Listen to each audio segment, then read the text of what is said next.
আমার চেহারা স্রোতে অনেকে এখনো ছাপ পাচ্ছেন, আমি আর একটা দলের মানুষ ছিলাম।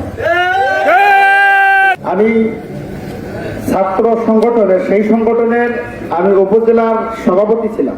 যারা আন আকিমুদ্দিন শব্দটি লোগো থেকে উত্তোলন করে দিতে পারে, তুলে দিতে পারে, তাদের সাথে ইসলামের সম্পর্ক আর থাকতে পারে না।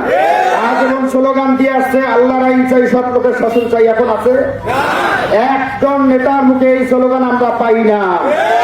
যারা শরিয়া ভিত্তিক সমাজ ব্যবস্থা, রাষ্ট্র ব্যবস্থা কায়েম করতে চায় না, তাদের সাথে আমার আনোয়ারুল ইসলাম মুকুলের সম্পর্ক থাকতে পারে না। কারণ আমি সব কিছু হারা হলে চলবে, ইমান হারা হলে চলবে না। আমার ইমান আমাকে দংশন করছে। সুতরাং বাতিলের পক্ষে যারা নাম দেবে ইসলাম, কার্যক্রম থাকবে না ইসলাম, তার সাথে আমার সম্পর্ক থাকতে পারে না। এই জন্য চূড়ান্ত সিদ্ধান্ত গ্রহণ করেছি, তাদের সাথে আমার সম্পর্ক একদম ছিন্ন।